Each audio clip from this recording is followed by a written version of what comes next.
Welcome to the deep dive. You know, some historical events, they don't just happen and fade away. They echo right down through the centuries. They reshape cultures, inspire millions. And today, we're plunging into one such moment. It's a story of, well, immense sacrifice, unwavering conviction, a story that continues to define justice and truth for, a huge part of the world's population. We're talking about the tragedy of Karbala. Our mission today is to really dig into what happened on that specific day, the 10th of Muharram, 61 AH. That's October 10th, 680 CE on our calendar. And Karbala, which is in modern-day Iraq. And maybe even more importantly, we want to explore why. Why does its legacy of sacrifice, resistance, and devotion to truth still resonate so powerfully? We've pulled together insights from a bunch of articles, some deep research, our own notes, really trying to bring you the core insights from this truly pivotal event. Yeah, and it's really important to understand from the outset, while this event has this profound central significance for Shia Muslims, Sunni Muslims also deeply honor Imam Hussein, peace be upon him, and they unequivocally condemn the injustice that happened there. Right, so it's recognized across the board, even if the ways of remembering differ. Exactly. It's a moment felt throughout the Muslim world, though, as you said, commemorated differently. Okay, so let's unpack this. To really understand Karbala, we need to rewind a bit, don't we? Back to the leadership of the Muslim community, right after the passing of Prophet Muhammad, peace be upon him, in 632 CE. What was the setup then? How did leadership work, and how did that start to change? Well, initially, the community was led by caliphs, and these leaders were chosen essentially by consensus or consultation. It was meant to be a community-led thing. But then came a really major shift. Muawiyah ibn Abi Sufyan, who was the first Umayyad caliph, he appointed his son, Yazid, as his successor. Ah, okay. So moving from chosen leadership to hereditary rule. Precisely. And that was a huge change. It turned the caliphate into a dynastic system, like a monarchy. And for many, many Muslims at the time, this felt fundamentally unjust. It seemed like a real departure from the early Islamic ideals of leadership. And right there, opposing this shift, was Imam Hussein ibn Ali, may God be pleased with him, the Prophet's beloved grandson, son of Ali ibn Abi Talib and Fatima. He was a major figure of opposition. But here's where it gets really interesting. Why? Why was Imam Hussein so absolute in his refusal to pledge allegiance to Yazid? What was really on the line for him? We see, for Imam Hussein, this wasn't just like a political dispute. It wasn't about who gets to rule. It was much deeper. It felt like a moment that would define the very soul, the essence of Islam. He saw Yazid's leadership and his reported lifestyle, things like immorality, injustice, oppression, as completely contradicting Islamic teachings. So pledging allegiance would mean? It would mean legitimizing it. It would be like giving a stamp of approval to a rule that, in Hussein's eyes, was fundamentally un-Islamic. So his refusal, it wasn't about grabbing power for himself. It was a principled stand. A stand for truth, for justice, for righteousness. Wow.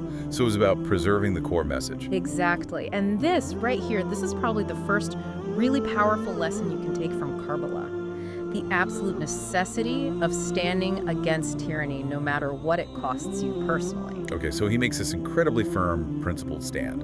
And then he receives an invitation, right? Kind of sets everything in motion towards Karbala. People in Kufa in Iraq, they reached out asking him to come and lead them against Yazid's rule. That's right. They sent letters promising support if he came. It must have seemed like a potential path forward, a way to counter Yazid's influence. A huge decision, though, especially taking his family. A monumental decision. So he sets out for Makkah. He has his family with him, women, children, and a small, loyal group of companions. Not an army, just a small group. But as they got close to Kufa, near the plains of Karbala, Yazid's army intercepted them. A large force, led by Umar ibn Sa'ad, they were effectively surrounded, trapped. And this is where the situation turns really dark, isn't it? The siege begins. It does. And the most critical tactic used against them was cutting off their access to water. Water from the Euphrates River was right there, wasn't it? Right nearby, yes. But Yazid's forces blocked access completely, so Imam Hussein, his family, his companions, everyone, they were left without water. For how long? For several days in the heat of the Iraqi desert. I just can't imagine the suffering, the thirst, the desperation, especially for the children. It paints such a harrowing picture. It truly does. It sets the stage for the final confrontation, highlighting the cruelty they faced even before the battle itself began. Which brings us then to the actual day of Ashura, the 10th day of Muharram. After all those days of suffering, no water. What happened on that day? So, Ashura itself, the situation was just beyond desperate. The morning arrived, and it was clear there was no resolution coming, no relief.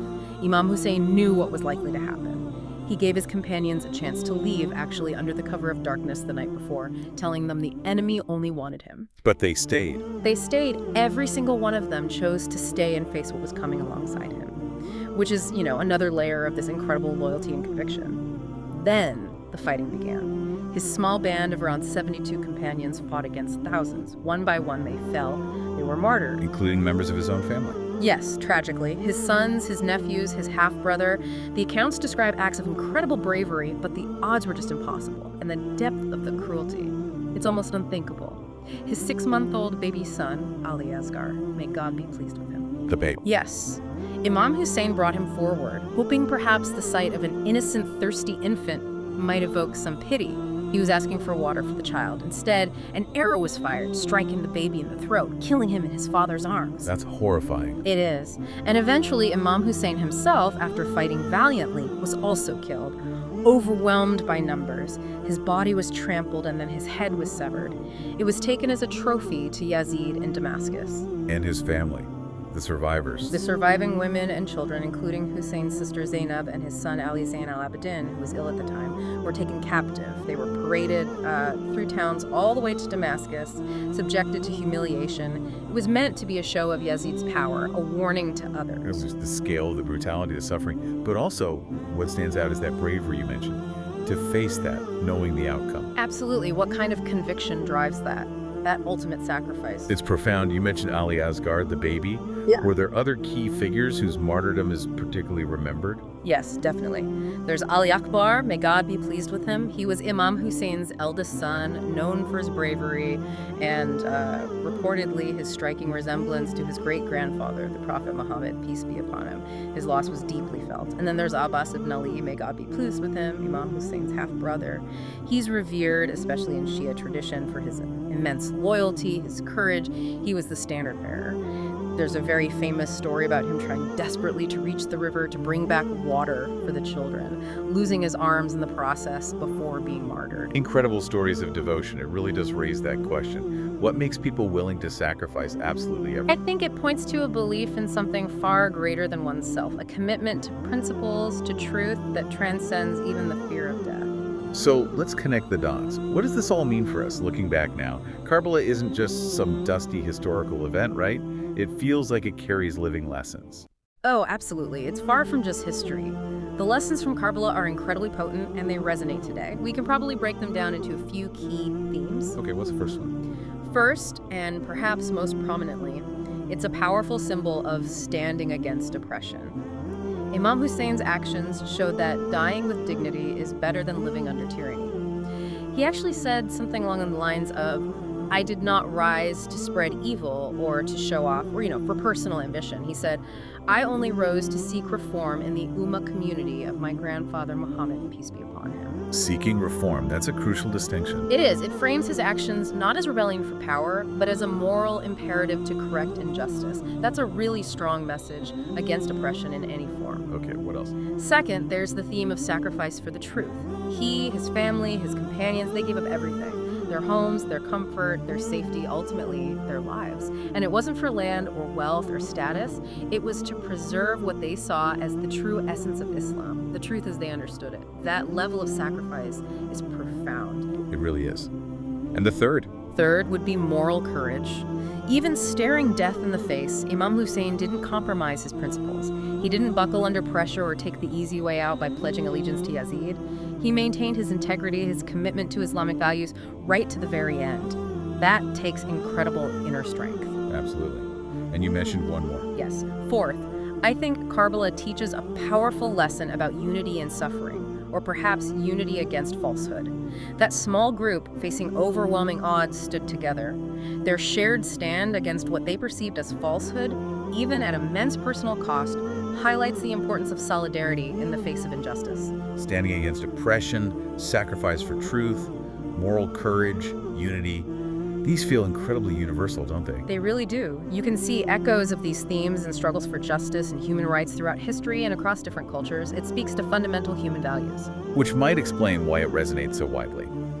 Now, we touched on this earlier, but while the event itself is universally acknowledged as a tragedy within Islam, the way it's remembered and commemorated can differ quite a bit, particularly between Shia and Sunni Muslims. Could you maybe elaborate on that a bit? Sometimes there are misunderstandings, I think. Yes, that's a really important point, and it's good to approach it with, sensitivity and respect for both traditions. For Shia Muslims, Karbala is often seen as the central tragedy in Islamic history. It's deeply woven into their spiritual identity. The day of Ashura is commemorated with intense mourning rituals. These can include gatherings called majlis, where the story is recounted, often very emotionally, through sermons and lamentations. And poetic recitations. Exactly, marsiyas, which are elegies, poems of grief, recounting the events.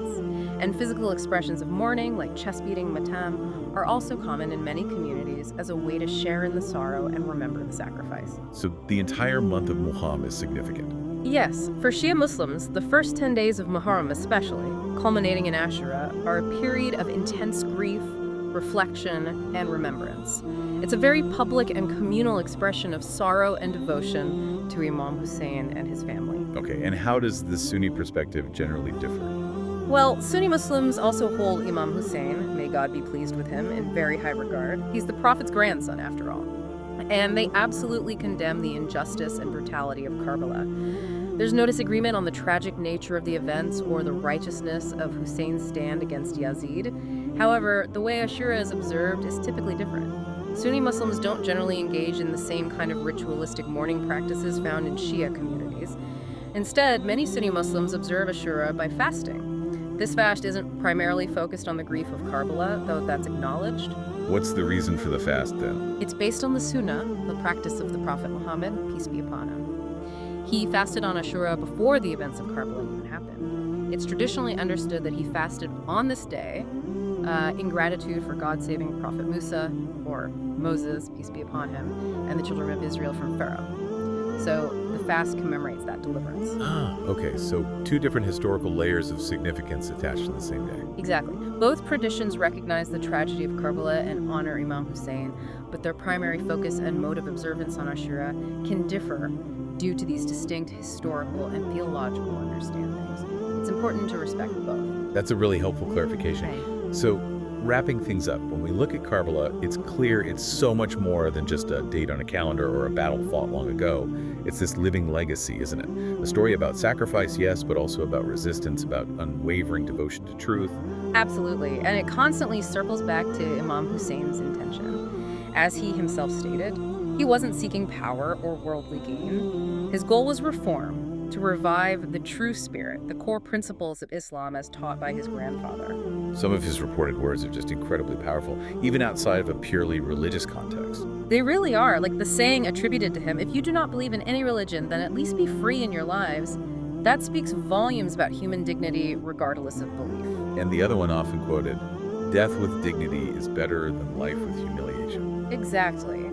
These aren't just historical artifacts. They feel like timeless calls to conscience, to moral courage, to valuing principle over mere survival or comfort. It really leaves you thinking. Karbala seems to remind us, maybe uncomfortably sometimes, that truth often comes at a cost, but ultimately the message endures. Karbala suggests that truth, that principle, has a power that outlasts violence and oppression, even if it bleeds, as you said earlier. Truth always triumphs, even if it bleeds. A powerful, maybe somber thought to end on. It really makes you consider the enduring strength of conviction, doesn't it? Something to definitely reflect on long after this deep dive ends.